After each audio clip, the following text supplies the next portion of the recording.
नमस्कार दोस्तों, स्वागत है आप सभी का हमारे इस खास पेशकश में। आज हम बात करने वाले हैं आईपीएल के इस सीजन के 33वें मुकाबले की, जो ईडन गार्डन्स मैदान पर कोलकाता नाइट राइडर्स और चेन्नई सुपर किंग्स के बीच खेला जाएगा।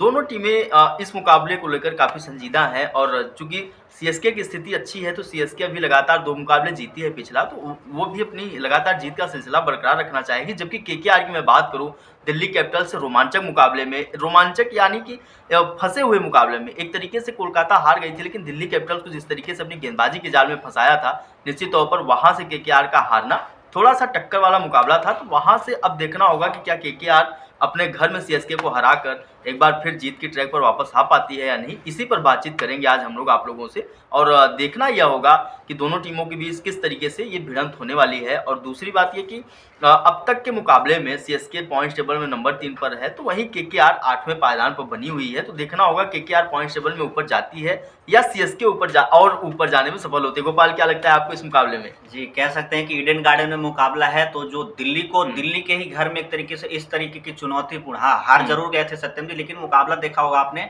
वही वो बात मैं भी कह रहा हूं। आखिरी ओवर तक खींच दिया था उन्होंने। ये लो स्कोरिंग मुकाबला था, दिल्ली को और पहले जीत जाना चाहिए था, लेकिन गेंदबाजों की तारीफ करनी पड़ेगी कि आखिरी ओवर तक ले गए मुकाबला। वहां से वो हार जरूर गए, लेकिन एक तरीके से कॉन्फिडेंस लेके आएंगे दिल्ली से ईडन गार्डन। और ईडन गार्डन में तो एक तरीके से गढ़ माना जाता है, यहाँ तो इनको जीतना ही चाहिए। एक तरीके से छोटा ग्राउंड है, रन बनने की उम्मीद है, फॉर्म में अच्छे जरूर कह सकते हैं कि एक में चलते हैं एक में नहीं चलते। नीतीश राणा, वेंकटेश अय्यर, रिंकू सिंह, एंड्रे रसल का बल्ला खामोशी है। वहीं चेन्नई सुपर किंग, दिक्कत इनके पास सबसे ज़्यादा है, अगर कहें तो कम नहीं होगा, लेकिन उसके बावजूद जो संसाधन है उनका इस्तेमाल महेंद्र सिंह धोनी सही तरीके से कर रहे हैं। गेंदबाजों की बात करूं तो वहां कमजोरी नजर आएगी, लोअर ऑर्डर की बात करूं तो वहां महेंद्र सिंह धोनी एक तरीके से, रविंद्र जडेजा वहां नजर आएंगे। ओपनर की बात करूं तो एक में ये चलते हैं एक में ये नहीं चलते, लेकिन उसके बावजूद ये टीम जीतती हुई आ रही है, ये इनके लिए अच्छी बात है। तो देखना ये होगा कि ईडन गार्डन में किस तरीके का मुकाबला, क्योंकि ग्राउंड छोटा है तो रन बनने वाले हैं सचिन। देखिए, हाँ, ईडन गार्डन्स का मैदान है और यहाँ निश्चित तौर पर केकेआर अपने तरीके से मुकाबले को चलाने की कोशिश करेगी।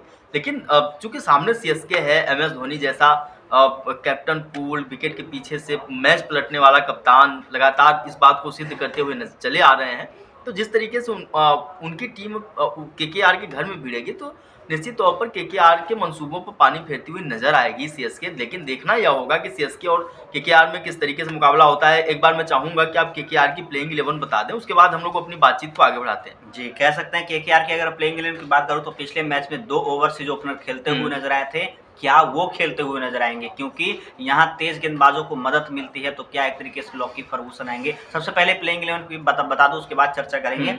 जेसन रॉय, लिटन दास जो कि पिछले मैच में खेलते हुए नजर आया था, तो मुझे लगता है कि शायद उनको बैक करेंगे बल्लेबाजी ट्रैक को देखते हुए। उसके बाद वेंकटेश अय्यर, कप्तान नीतीश राणा, मनदीप सिंह, एंड्रे रसल, रिंकू सिंह, सुनील नारायण, कुलवंत खेजरोलिया, उमेश यादव, वरुण चक्रवर्ती। तो ये एक तरीके से कॉम्बिनेशन होने वाला है। सुयश शर्मा को नहीं रखा है टीम में, क्योंकि स्पिन एक तरीके से, जैसा कि हम बात कर रहे थे कि पहला मुकाबला आज खेला जाएगा चिन्ना स्वामी में, वो भी छोटा ग्राउंड, ये भी छोटा ग्राउंड, तो तेज गेंदबाजों को वहाँ ईडन गार्डन में मदद मिलती है। तो एक तरीके से कह सकते हैं कि जेसन रॉय तो पिछले मैच में अच्छा करे हैं, लेकिन लिटन दास को एक तरीके से बाहर करके क्या विकेट कीपर के तौर पर आप ला सकते हैं। एक तरीके से एन जगदीशन को ला सकते हैं, वो भी विकेट कीपिंग कर लेते हैं। तो वो एक तरीके से क्या देख रहे हैं, या यही सेम प्लेइंग 11 जाने वाला? नहीं, देखिए, मेरे हिसाब से लिटन दास के लिए पहला मुकाबला था, थोड़ा सा भी उनको ढलने में भी समय लगेगा। निश्चित तौर पर अगर कोई भी खिलाड़ी अपने देश में बेहतर कर रहा हो और उसकी वजह से उसको अच्छा पैसा मिले, फ्रेंचाइजी में आए, और उसको अगर पहले मुकाबले के परफॉर्मेंस पे अगर आप जज करें, तो मुझे ऐसा लगता है कि आप थोड़ा सा उसके साथ नाइंसाफ़ी कर रहे हैं।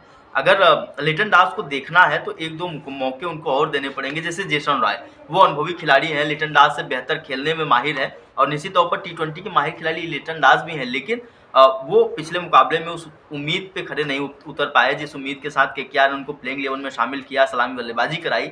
और देखना होगा कि लिटन दास को मेरे हिसाब से होना चाहिए इस प्लेइंग 11 में, और एक बार फिर जेसन रॉय के साथ अच्छी पार्टनरशिप करके केकेआर को और मजबूत करने की कोशिश करनी होगी। वहीं अनस्टॉपेबल सीएसके की अगर प्लेइंग 11 की बात करूं तो ऋतुराज, डेवन कॉनवे, अंजिके रहाणे, शिवम दुबे, मोइन अली, रविंद्र जडेजा, एमएस धोनी, महेश थिक्साना, तुषार देशपांडे, आकाश सिंह और पथिराना। तो ये एक तरीके से प्लेइंग 11 हो रही है, नो चेंज इसमें, क्योंकि जो टीम एक तरीके से हारी ही नहीं है तो उसमें दिक्कतें दिक्कतों का क्या निकालना। नहीं, लेकिन खैर बेन स्टोक्स एक जो कंसर्न बने हुए हैं, नेट्स में बल्लेबाजी करते हुए नजर आते हैं, लेकिन जब बात मैदान पे खेलने की आती है तो वहाँ एक तरीके से वो मिस करते हुए नजर आते हैं मुकाबला। तो अगर वो फिट हैं मुकाबले के लिए तो एक तरीके से कह सकते हैं कि हाँ, उनको प्लेइंग 11 में डायरेक्ट एंट्री मिल जाएगी, लेकिन नहीं तो सेम प्लेइंग 11 होने वाली है। नहीं, एक बात और भी है कि जिस तरीके से बातचीत आप कर रहे हैं लिटन दास और केकेआर की, मुझे ऐसा लगता है कि केकेआर बहुत ही सदी हुई टीम है और निश्चित तौर पर वो बेहतर करती हुई नजर आ सकती है अपने घर में। जिस तरीके से पिछले 2 मुकाबलों की बात करें गोपाल,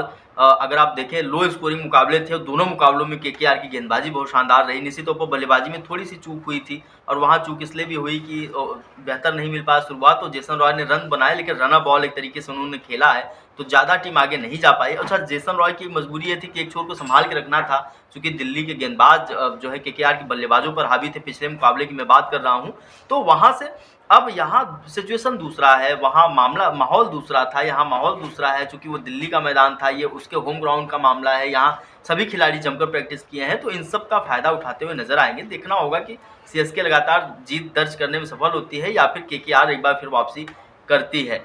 खैर, ये तो वक्त बताएगा। आप हमारे साथ लाइव में भी जुड़िए और उसके साथ अपनी प्लेइंग 11 शेयर करिए। इसी के साथ हम अपने इस लाइव सेशन की एंडिंग करते हैं। बहुत बहुत धन्यवाद।